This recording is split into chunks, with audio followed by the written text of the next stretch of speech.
When the flight attendant stopped next to her seat and said, loud enough for everyone to hear, "This is first class, you can't do that here," the mother froze.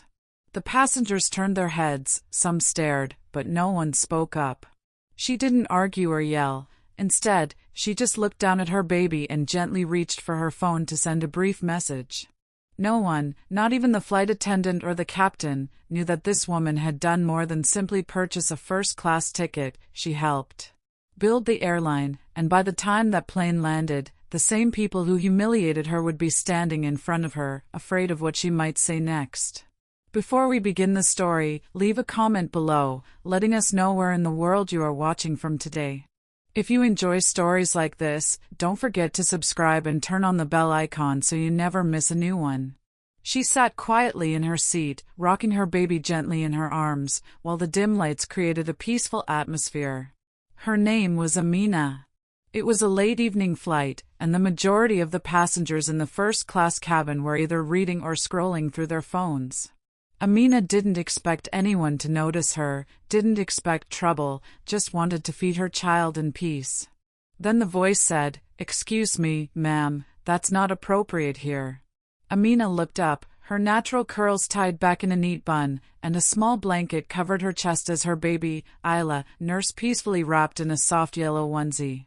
"I'm just feeding my daughter," Amina said softly, careful not to disturb the baby still nursing in her arms, as she blinked in confusion when she noticed the flight attendant standing in front of her with her arms crossed and her eyes sharp.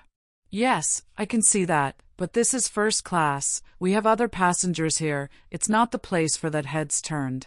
A man in a navy blue suit sat across the aisle, lowering his newspaper, and a woman near the window. "Grace, you need to cover up properly or continue in the lavatory," she whispered, "or I'll have to ask you to move to the back of the aircraft."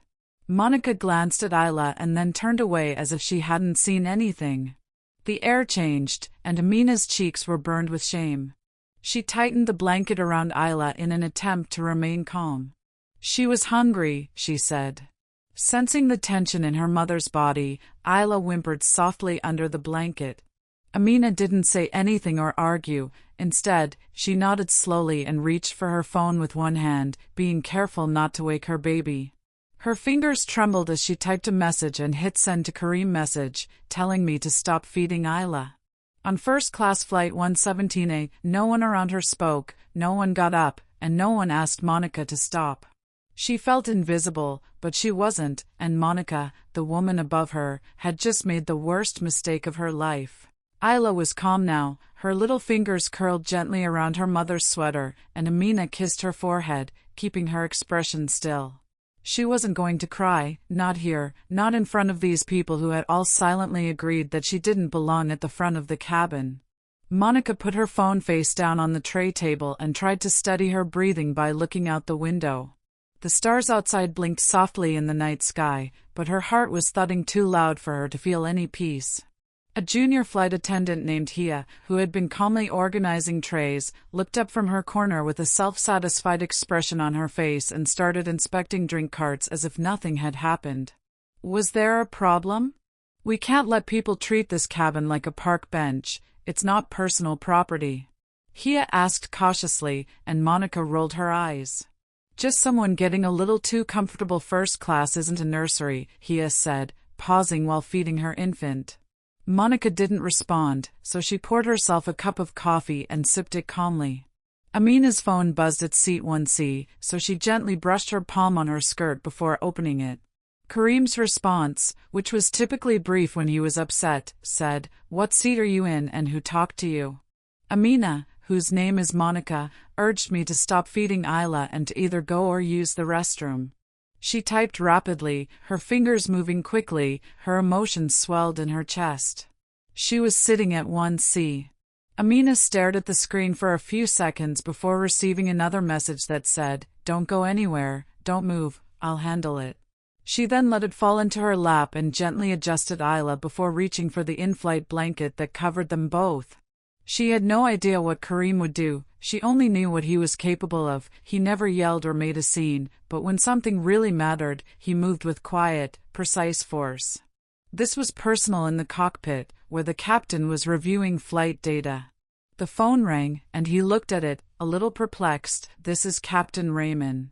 A serious voice said, "Captain, we have received an urgent communication from Mr. Karim Rahman, who is listed as the airline's co-owner, and he has identified a misconduct issue involving his wife and a flight attendant named Monica." The captain straightened in his seat, "And his wife is on board?" "Yes, first-class cabin seat 1C. He has requested an immediate internal investigation." In the galley, Monica looked up from her coffee as the chime echoed overhead. Then, a voice over the intercom called calmly, "Lead attendant Monica, please report to the cockpit." Monica frowned. That tone wasn't casual, smoothed her uniform, and walked briskly down the aisle, her heels clicking softly on the carpet. The passengers barely noticed, except for Raymond, who exchanged a glance with his co-pilot and said, "I'll take care of it." Amina watched quietly as Monica entered the cockpit. The captain gave her a tight look and asked her to close the door. She tried to remain calm. "We received a serious report that a passenger in seat 1C, Mrs. Amina Rahman, had been asked to stop nursing her infant." When that happened, Monica's face stiffened, "And I just followed professional protocol because I thought other passengers might find it awkward. I asked her to be discreet or move, but the captain didn't blink." "Did she have a—" "Yes, blanket, but did she violate any airline rules?" Monica hesitated, but technically no, until the voice from the speaker behind the captain interrupted again. It was Karim, calm and collected. "She is my wife, and you've just embarrassed her in front of an entire cabin because of your assumptions. I didn't know you didn't need to know you needed to treat her like every other first-class passenger, but instead you made her feel ashamed for feeding her child. That is not policy, that is bias." The line briefly fell silent. Karim went on, "If she decides to move, you will walk back and apologize in front of the passengers and escort her back to her seat. If not, you will stand silently and meet with the executive board when this plane lands. Do you understand?" Monica's throat dried up as she said, "Yes, sir." The captain gave a small nod, saying, "Go ahead and correct your error." The confident stride Monica always carried through the cabin had disappeared as she stepped out of the cockpit, her face pale, her hands trembling a little. It felt like she was walking into a room full of eyes, and as she made her way down the first-class aisle, she could already feel the change in energy. Some passengers looked up, sensing something was different, while others turned their heads away, pretending not to notice Amina sitting motionless in seat 1C, her eyes focused on the window, one arm around Isla. "I owe you a sincere apology. There has been a misunderstanding and I deeply regret my behavior earlier. I shouldn't have asked you to stop feeding your baby, and I realize now that I acted inappropriately." Amina slowly turned her head, her eyes calm but piercing. Monica didn't even look at her when she stopped beside her. Monica squatted slightly, lowering her voice but making sure it could still be heard. "Mrs. Rahman," she started, clearing her throat. The silence in the cabin grew thick as Mr. Patel shifted uneasily in his seat and Grace looked down at her hands. No one interrupted, and Monica nodded slowly, her face flushing. "You're right, I was wrong. I'm very sorry. You didn't ask anyone else to move," Amina said, her voice soft but firm. "You saw me and assumed I didn't belong. You spoke loud enough for everyone to hear. That wasn't policy, that was your choice." Monica stood up, humiliated, and turned to walk back down the aisle. She said softly, "Apology accepted, but she should keep in mind that your tone speaks louder than your words." The cabin seemed longer now, and she could feel every stare burning into her skin. She passed Ha in the galley, who moved aside to let her pass but remained silent. The silence from her own crew said enough. Monica returned to the galley looking like a shadow of herself, her back slightly hunched, her face tight and distant. Hia stood a few feet away, silently stacking empty glasses into the drawer, gripping the edge with both hands as if to steady herself. The stainless steel felt cold beneath her palms, but not any colder than the silence surrounding her. At first, she didn't say anything, but after a few seconds, her voice broke the silence. "You okay, Monica?" she asked, her jaw clenched, her eyes fixed on the tray in front of her. This was unexpected, so she looked at her for a moment. "Was it because you expected no one would speak this time either?" Monica turned her head and spoke sharply, asking, "What's that supposed to mean?" "You've done this before. You question some passengers more than others, you watch some people like they don't belong, and nobody says anything, so you keep doing it." Monica turned her head away, her fingers curled tighter around the counter, "And I was just doing what I thought was best."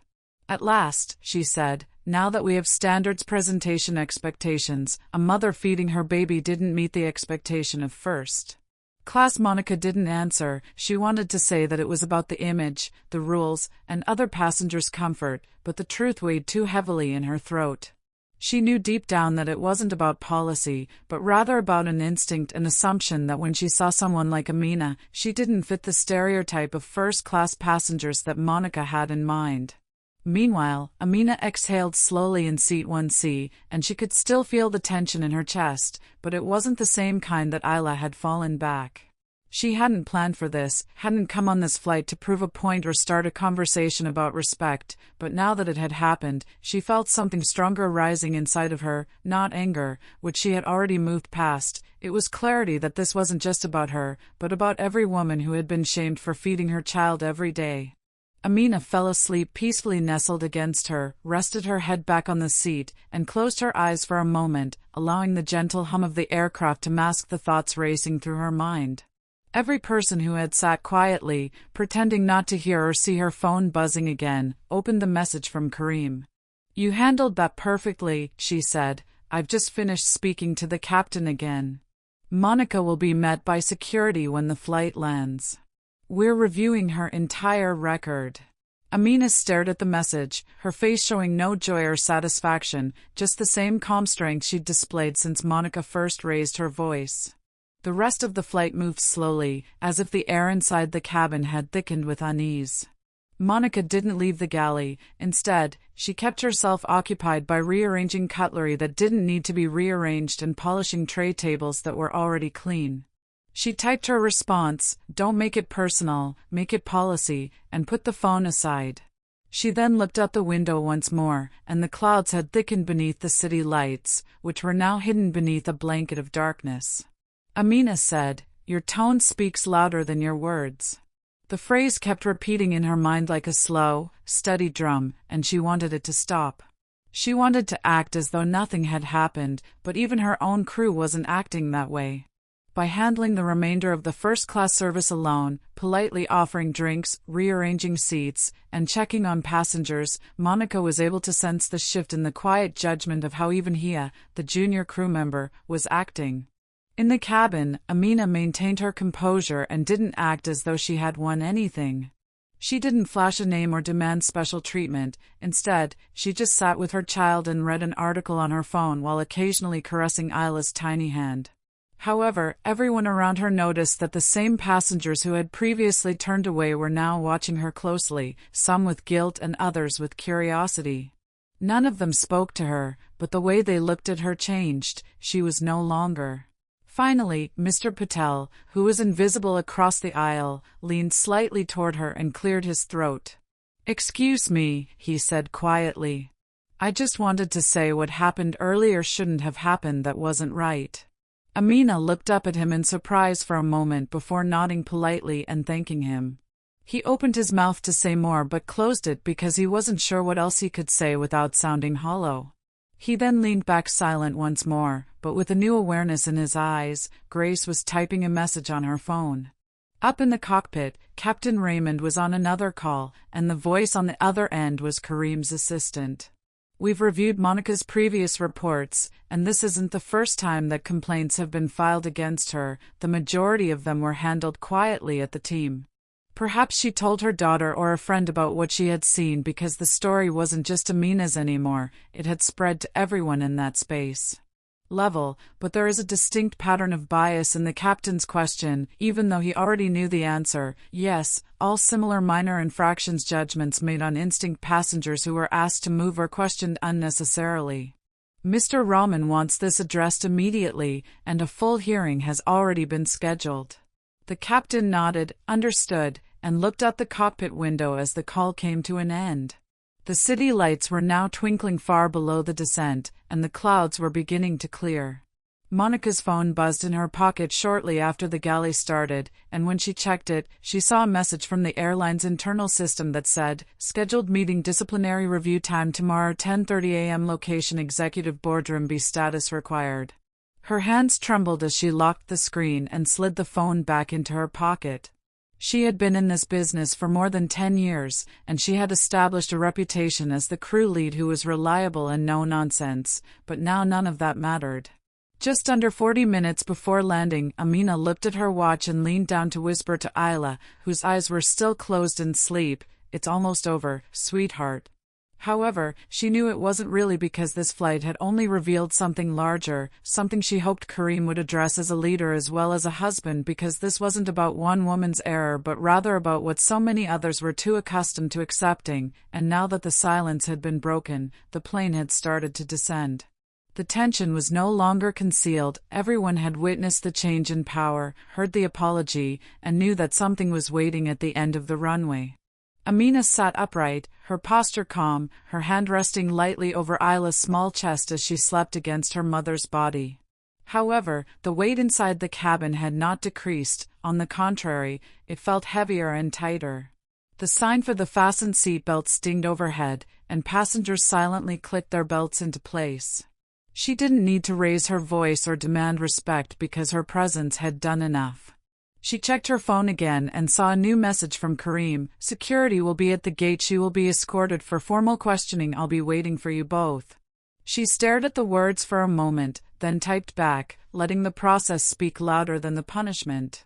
She then replaced the phone in her bag and turned off the screen. Hero walked past her with a tray, stopped for a moment, then spoke without turning, saying, "They're sending someone to meet us." Monica stood at the front of the plane with her arms crossed tightly over her chest and her eyes fixed forward. Since the apology, she had not moved toward the cabin. Instead, she had stayed in the galley, hoping to shrink into the walls and hope that the landing would come quickly and that the ground would give her some sense of safety. However, there was no safety waiting for her. The captain's voice came over the intercom. "Ladies and gentlemen, we are now starting our final descent. Please stay seated with your seatbelts fastened. We'll be on the ground soon." "I know why," Hia asked quietly. Monica's jaw moved slightly. "Yes." Hia stood silently for another moment before continuing to walk. She didn't say anything more because there was nothing left to say. The damage had been done, and it wasn't just about Amina or this flight, it was about every decision Monica had made that was overlooked. Amina looked out the window as the city lights brightened beneath the clouds. She had taken hundreds of long-haul international private charter flights in her life, but this one felt different, heavier, and more meaningful, not because of the discomfort, but because of what it had revealed. Eventually, she whispered, "You'll understand why I didn't let it slide." She looked down at Isla's sleeping face, soft and peaceful against her chest. The aircraft rolled steadily toward the gate, its tires humming against the runway as the plane slowed and turned inside. There was no applause when the wheels touched the runway, no usual flurry of passengers reaching for their bags. Instead, a strange stillness filled the cabin, as if everyone was waiting for something more than just the seatbelt sign to switch off, and they were right to wait because what was about to happen wasn't part of the usual flight experience, but something entirely different. There were no jokes about bumpy landings or the clinking of bags being unzipped, and first-class passengers sat rigidly in their seats with their eyes darting between each other and looking down the aisle every few seconds. Even business and economy passengers sensed the change in energy and the underlying sense of anticipation that something was about to happen. Amina gently put Leia in her arms and patted her back. The baby stirred but did not wake, so Amina looked toward the front of the cabin where Monica stood close to the galley wall, stationary. The seatbelt sign chimed off with a soft ding as soon as the straight posture was gone, shoulders slightly slumped, fingers nervously twisting the edge of her uniform. She appeared to be waiting for a verdict, and in many ways she was. "Ladies and gentlemen," a male voice said over the intercom, this time not the captain, "please remain seated as there will be a brief delay for crew procedures." "Thank you." No one moved, heads turned, and everyone knew something was about to happen. When the plane door opened, two men in black suits entered, followed by a woman wearing a navy blue blazer with the airline's executive badge pinned to her chest. Their presence stopped any remaining movement, and they didn't smile or greet anyone. Instead, they were searching for someone. The lead officer then stepped forward and spoke calmly and firmly, leading flight attendant Monica. Her name sounded like a dropped pin in a cathedral, and all eyes turned to Monica as she took a deep breath and wiped her hands down the side of her skirt. The woman in the blazer nodded to her and said, "You'll need to come with us. There's an incident under review. You've been instructed to report for immediate questioning." Monica glanced around for a moment, hoping to find a way out or a defense, but there was none. Her eyes briefly fell on Amina, who didn't glare, smile, or even blink. Instead, she just looked back at her calmly, holding her sleeping child like a mirror that wouldn't break. When she reached the cabin door, she turned to look at Hia one last time, but Hia was busy helping an elderly woman unbuckle her seatbelt, acting as though Monica had already left. The door closed again behind the officers, and a quiet exhale went through the cabin like air being let out of a balloon. No one moved, and as she passed, passengers leaned back, some looking down, others staring openly. No one spoke, and no one offered consolation. "Ma'am," Mr. Patel said respectfully, eyes lowered, and Amina nodded and gave a small polite smile. She didn't need words, the silence did enough as she walked through the jet bridge. "And gentlemen, thank you for your patience. We're now cleared to begin deplaning." The usual shuffle started as the bags came down, passengers stood slowly, but the energy wasn't the same. Even those in the front rows seemed more cautious and thoughtful as Amina stood up with Isla still sleeping against her chest. Near the end stood a man in a fitted charcoal suit who exuded strength, calmness, and unmistakable power. "Karim?" He stepped forward and took Amina's bag gently off her shoulder, kissing Isla's forehead as she stirred softly. "You okay?" He questioned in a hushed voice, and Amina nodded. "We're all right." When she walked away down the hall with Layla in her arms, Karim turned toward the private security doors at the end of the terminal. Behind those doors, the real accountability was about to begin. The executive boardroom sat in silence, its wide glass windows overlooking the runway. Afternoon light poured in, casting. He looked her in the eyes, searching for anything unspoken, but all he saw was grace, pure and steady. "I'll be back soon," he said. "They're waiting." She gave him a look that said more than words could ever. At the head of the table, Karim sat calmly and focused, a digital folder open in front of him. He hadn't said much since arriving, so his presence didn't need to be heard. The door opened quietly, and Monica entered, escorted by a compliance officer. Her uniform looked the same, but there were long shadows across the polished table, where every seat was taken by legal advisors, HR directors, flight operations leads, and 2 senior partners of the airline board. The legal director cleared her throat and clicked her pen once before speaking, saying, "Have a seat," without raising his voice. She lowered herself slowly into the leather chair, her eyes darting across the table but never meeting anyone's gaze. Something in her posture had collapsed. The pride, the certainty was gone, and she looked smaller now, not in size but in energy, like someone who had spent the last hour trying to calculate how far they'd fallen and still couldn't find the bottom. The incident under review, which relates to Flight 117A dated today, involves your decision to confront and humiliate Mrs. Amina Rahman, a first-class passenger, while she was routinely feeding her infant child before we started. Do you acknowledge the incident as described, with Monica's lips pressed together? Do you deny the passenger had a valid first-class ticket? The director asked. "No, I don't deny that." "Do you deny that she was adhering to all safety procedures when you approached her?" Was wrapped in a blanket as she fed her child, but Karim's voice came in like a cold gust of wind, measured still, but cutting. "Then, I thought, tell me, Monica, why did her Monica swallow so hard? I thought, did anyone complain? Sir, did you ask anyone else in first class to stop what they were doing to move to relocate for comfort?" She shook her head. "And then, I'll ask you again," he said, leaning forward a little. His tone was calm but sharp. Karim sat back with his fingers folded together and said softly, "You've worked for this airline 10 years and you've been trusted with thousands of passengers and you've made calls like this before, quiet ones, unnoticed ones, but not this time." Monica's hands were trembling slightly in her lap, but that wasn't the point. Karim interrupted, not out of anger, but with finality. I didn't mean to, and I didn't know who she was. The legal director turned to Monica and placed her on unpaid suspension pending further disciplinary action. The review board will make a final decision by the end of the week, and you are to refrain from contacting any crew members or passengers. You should have respected her because she was a mother, a passenger, and a human being. He paused because she was someone's wife, but that just means you chose the wrong day to do what you've probably done to others who couldn't fight back. Kareem spoke one final time, not as a superior but as a man who had witnessed the harm assumptions could cause.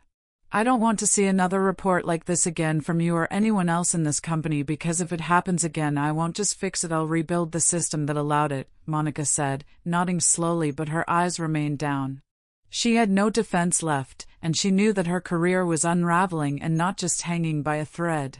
The meeting was over, but the real work was just getting started. Amina sat alone in the private lounge reserved for airline executives and their families, far from the usual noise of the terminal. The room was warm and quiet, lined with soft leather chairs and tall windows that looked out onto the runway. The door closed softly behind her, but the echo of her actions remained. Kareem leaned back in his chair and stared at the folder in front of him for a long moment before closing it. She had not cried once, but as the adrenaline of the previous few hours wore off, the silence grew heavier, one that was full of reflections of Monica's tone, the looks from other passengers, and the cold shame she had swallowed in front of strangers. Although the baby had long since fallen asleep, her chest was gently swaying from side to side. "You won't remember this," she whispered, "but I will every second." She looked down at Isla's serene face. When the door opened, Kareem entered quietly and closed it behind him. His tie was loose, and his face was composed, but she knew him well enough to see the weight he carried on his shoulders. Without saying anything, he walked over and kissed Isla's forehead before sitting next to Amina. "It's done," she said softly, and he nodded for the moment. She opened her mouth in front of a group of executives, and Amina raised her eyebrows, a little surprised that she actually did. "She did," he said, but only after it was too late, and they sat in silence for a. After a minute, Amina continued, "She didn't know who I was, which is why she thought she could treat me like that. If she had known whose name was on the tail of that plane, she would have offered me a pillow instead of passing judgment." While the soft hum of ventilation was the only sound in the room, Amina said. "I know," Kareem said, "but that's exactly the problem," turning to face her. "What if it wasn't you? What if it was someone who couldn't text their husband mid-flight, someone who didn't have power?" Amina nodded slowly. "That's what makes this so dangerous. It wasn't just me who was humiliated, it's every woman who has ever been told to shrink herself for the comfort of another person." Kareem reached into his jacket and took out a notepad with scrawled notes on airline policy reform. "I want to do more than just wear suspenders."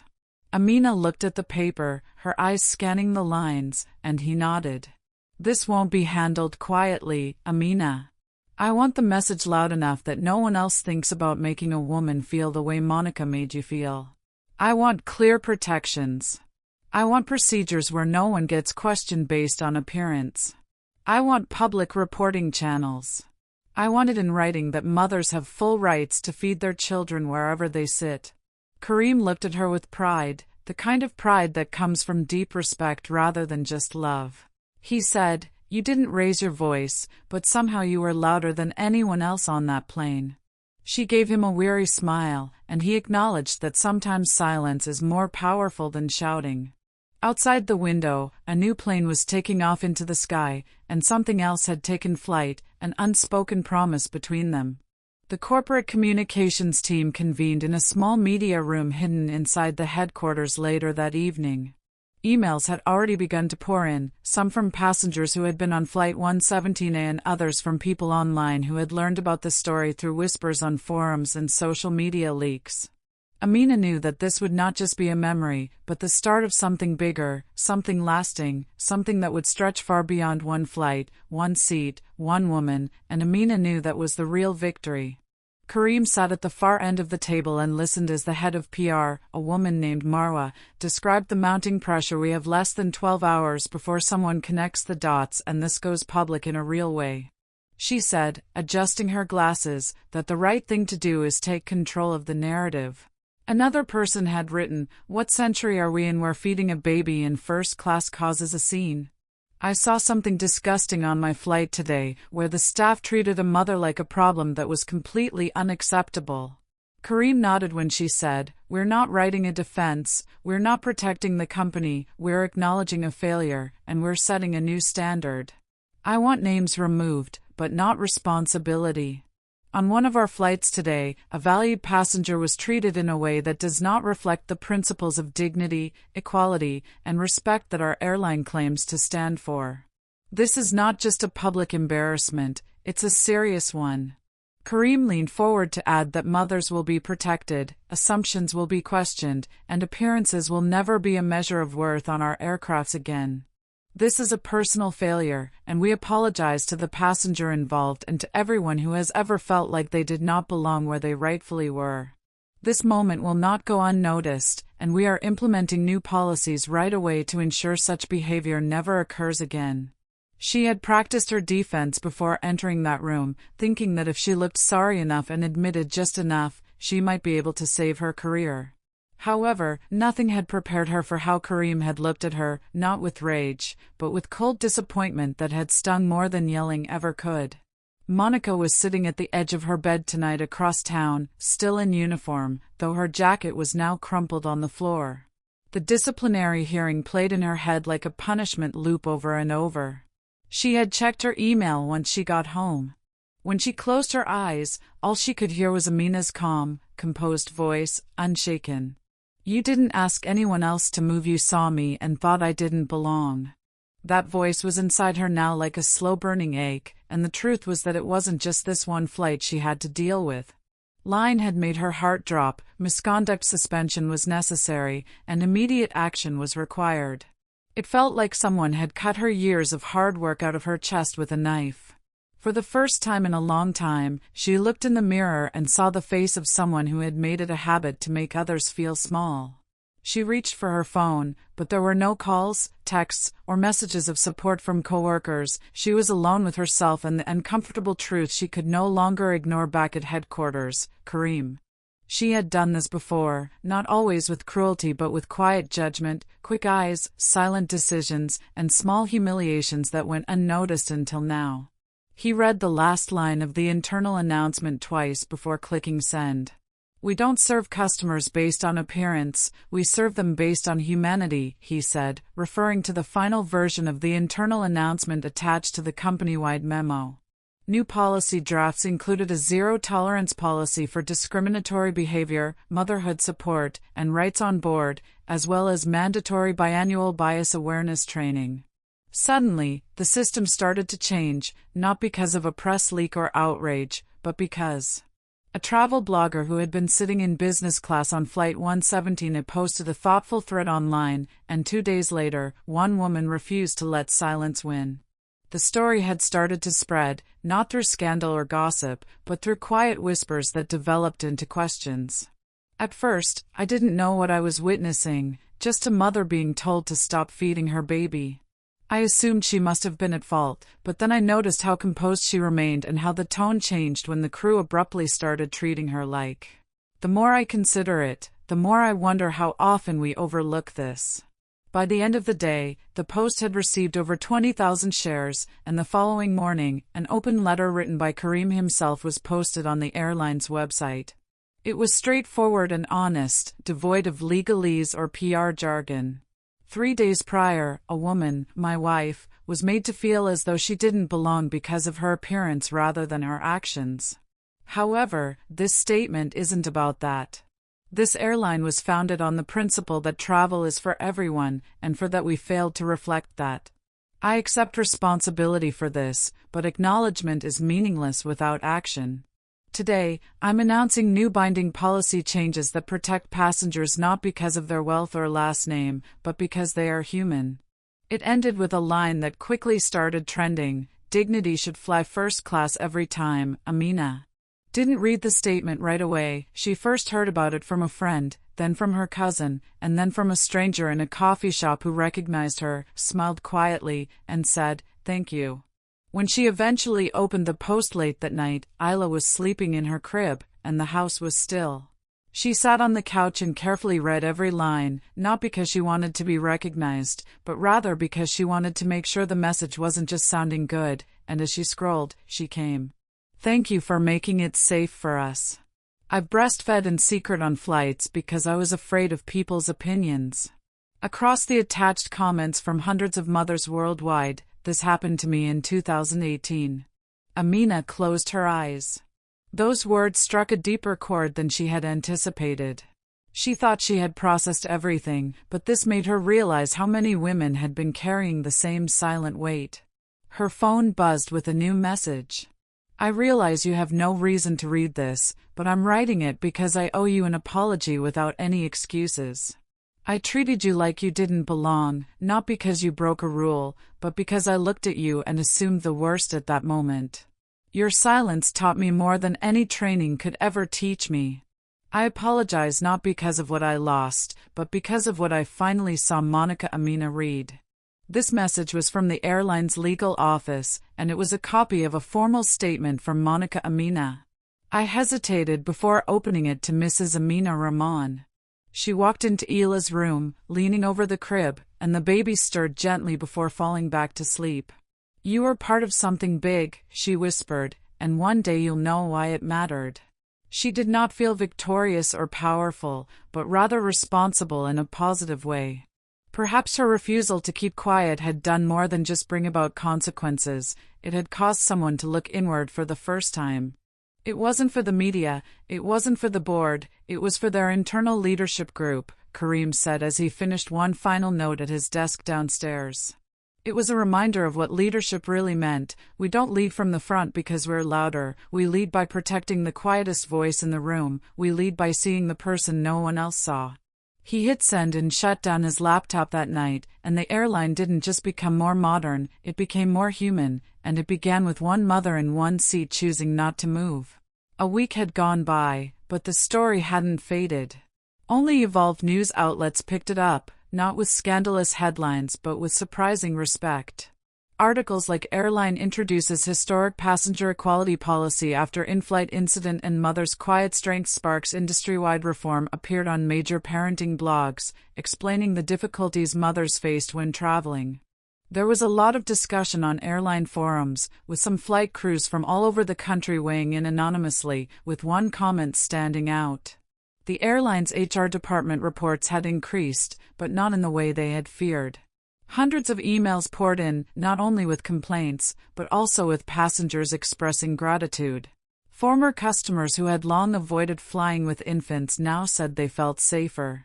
The story wasn't just generating conversation, it was also fostering trust, and yet Amina had maintained a low profile, speaking privately and not posting a message. After reading about what transpired, I examined our own internal policies and discovered that they were deficient. We've begun revising them this week because your experience caused us to reflect on the situation. She didn't want attention, she didn't need praise, and she had already received the only acknowledgement that mattered. However, that morning, an unexpected message from the CEO of a rival airline arrived in her inbox with the subject, "Thank you, Mrs. Rahman." She closed the message slowly, not out of pride but rather out of quiet disbelief that a single moment she didn't choose had managed to reach places far beyond that cabin. Later that afternoon, she sat on a panel in the airline's training center. Karim had gently asked if she would speak at a new leadership session being held for all senior crew members across their global branches. The message was about something deeper than just customer service, but also about our assumptions. Thank you for holding a mirror up to all of us. She hesitated because she wasn't good at public speaking, but he told her the truth, not from a report, not from me, not from you, and she said, yes, the room wasn't big, but it was full rows of crew leaders, instructors, and trainers sat with notebooks open. Many didn't know who she was until she stood at the front and held the mic. Instead of starting with a dramatic story, she said, I'm not here because I filed a complaint. I didn't scream, I didn't threaten a lawsuit, and I didn't even raise my voice. She paused to let the words sink in, saying, I was lucky to have someone in power who listened, someone who could act, but most women and most passengers don't have that. They walk off those planes feeling like maybe they did something wrong, and they carry that feeling quietly. I was publicly humiliated for doing something natural or necessary, and I was told I didn't belong in the seat I paid for because of how I looked, not because I made a mistake, but because I was a mother and didn't fit someone's idea of first class. The room was silent, even the instructors didn't blink, but that day changed how I saw flying. She went on, but more significantly, it changed how others saw me. I didn't speak loudly, but now the industry is listening. That's the power you have, not in your rank or your uniform, but in how you make people feel. I'm not here to shame you, but to ask you to make a different decision the next time you see someone who doesn't fit the mold of the typical passenger. After the session, Hia approached her in the hallway and said, "I was there on the flight," and Amina smiled softly. I remember her eyes glistened a little. I wanted to say something in the moment, but I didn't. I thought I'd lose my job. I wanted to say something in the moment, but I didn't. I thought I'd lose my job. Amina reached out and gently touched her shoulder. "You didn't have to fight that day. You saw you cared. That matters too," she said, acknowledging the silence. The next few weeks were unlike anything the airline had ever experienced. Policy updates were implemented across all international hubs, and thousands of employees were required to undergo retraining on every flight. Amina left the building that evening not as a victim of an incident but as the catalyst for a movement that wasn't born out of outrage but rather from presence and strength. She realized that change didn't always arrive with raised fists. The company's internal network required all employees, from the newest hire to the most seasoned veteran, to attend a new series of workshops on presence perception and personal bias in addition to policy. A digital training module called the First Class Moment appeared. It wasn't ostentatious, with no overproduced videos or actors, and it began with a real photo of Amina sitting in a first-class chair with her baby in her arms. The caption read, "She didn't speak loudly, but the world heard her anyway." In an unprecedented move, the Aviation Board took notice and 4 other airlines signed a joint agreement called the Passenger Respect Initiative, pledging to enforce clearer protections for breastfeeding passengers and to re-examine how unconscious bias shaped in-flight experiences. The participants were instructed to read the case study, review the timeline, and answer reflection questions about what they would have done differently, not just to avoid punishment, but to protect dignity. Despite everything, Amina remained grounded and maintained a simple routine. She took care of Ayla, read quietly in the evenings, and went for walks with Karim in the park near their house. She didn't seek attention or require interviews, but wherever she went, to grocery stores, pediatric checkups, or even casual dinners, someone would always recognize her, not by name, but by story. "You're the woman from the plane, right? I read your husband's letter. I had changed my mind because of you. My wife showed me your speech, and we both cried. Thank you." It felt surreal. She hadn't asked for this, and she hadn't intended to become a symbol, but now that she was, she knew that her duty was to ensure that the change didn't fade over time. Not everyone had forgotten. One evening, as she was getting ready to make tea in her kitchen, Amina's phone buzzed again with a new email. She almost ignored it, but it was just another message in a sea of responses. Her cold subject was interrupted by the subject line, "Final note from me if you'll read it." It was from Monica Amina. She had previously received Monica's official apology through formal channels, and it was respectfully written. However, this time, it wasn't part of the system, so she opened the message and read, "Mrs. Rahman, I know you've moved forward. I've seen the changes you inspired, and I imagine this might be the last thing you want to read, but I needed to write this without titles. I lost my job last week without a legal team watching over me. I don't say that out of sympathy, rather, I say it because it was fair, I earned it, and as painful as it is to admit, I needed that moment to realize what I had become. For years, I thought I was doing my job well, I followed the rules, I kept things in order, but somewhere along the line, I started judging people based on their appearance, what they wore, and what they did. I'm ashamed of that, not because I was caught, but because I felt I'm starting therapy next week, trying to rebuild my thinking from the ground up. I may never work in aviation again, but I'm going to make sure my daughter sees a mother who learned how to be better, even if it was too late for one career. You showed me a different kind of strength. You didn't humiliate me, you didn't yell, you didn't post my name, you didn't ask for retribution, you just stood your ground without standing up. That broke me more than anything else. Amina reread the email twice and said, I didn't plan for any of this, not because she had lost anything but because she had finally found clarity. She replied with a single sentence, change means more when it comes from the people who once caused the harm.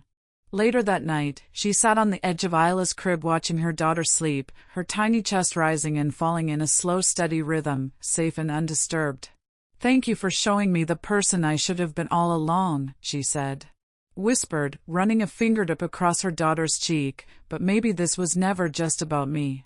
She looked at her phone once more and saw that Karim had sent her a message with just 4 words, board ready your call, Amina. She stared at the screen and realized, for the first time since that flight, that she didn't just have a voice, she had a choice, and she was prepared to use both. The boardroom was bigger and brighter this time, and it wasn't the same sterile space where Monica had once sat under judgment. Instead, it was made for something different. Every department head was present, along with operations, HR, marketing, training, legal, finance, and a few outside partners from other airlines, quietly watching as Amina stood at the front, not as a guest, not as a victim, and definitely not as just someone's wife. She had spent the previous 2 weeks not only reflecting but also working, reviewing proposed policies, and drafting the Amina standard. Vision screens lined the walls, displaying slides with bold headers like inclusive passenger experience breaking bias in the skies.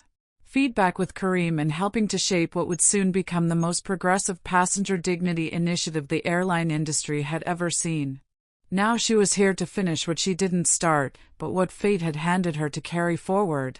Karim stood to her right, quiet but attentive. He wasn't leading today, this was hers.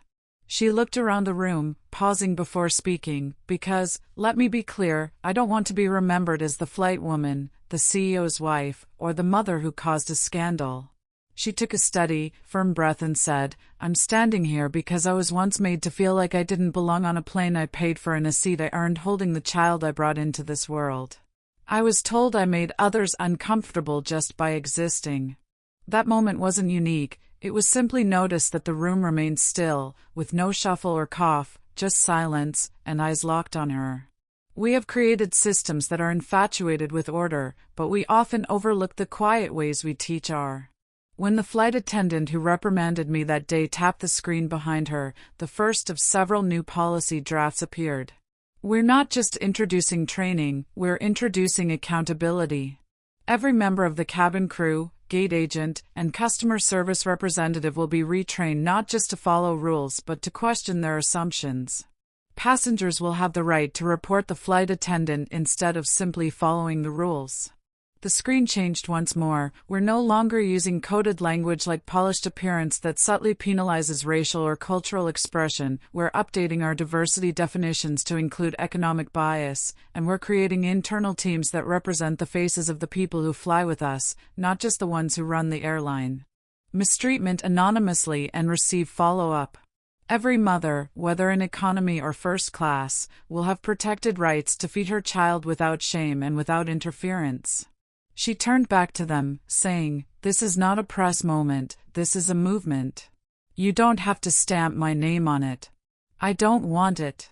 What I want is for the next woman, the next mother, the next quiet passenger who seems out of place to sit in her seat, hold her child, and be treated with nothing but dignity, no performance, no exceptions, just dignity. One moment followed another, and then something unusual happened in that room of suits, schedules, and seniorities. They all stood there, not applauding or agreeing. Following the meeting, Amina didn't linger, take a selfie by the screen, or wait for handshakes. Instead, she collected her notes, nodded at Karim, and quietly left the room as she passed a large photo display on the wall that featured portraits of founders, former CEOs, legendary pilots, and their names built into it.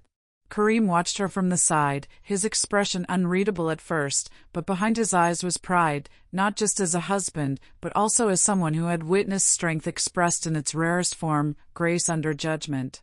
The company's foundation. She stopped for a moment, looked up at them, and thought, let them have their photos, I'll take the future. Outside, as the sun was sinking behind the runway, golden light spilled across the glass walls, casting long reflections of her figure. As she stepped out into the open air, she arrived at her car, where Isla was waiting with a caretaker in the back seat, smiling drowsily. Amina leaned in, kissed her forehead, and gently buckled her in as she slid into the driver's seat. Her phone buzzed once more, this time a message from. They have begun referring to it as the Amina standard, Kareem, and you should be aware of that. She looked at the screen for a moment, smiled softly, and typed back, let them call it whatever they want, I'll keep doing the work. She started the car, and the engine hummed softly, and then she drove forward, not just into traffic, not just into the night, but into the future she had helped shape for herself, her daughter, and every silent traveler who would never again be asked to move, not for food, skin, or visibility if this story touched them. Your heart. Please remember to subscribe to the channel for more inspiring stories in the future, like the video, and leave your opinions in the comments section below.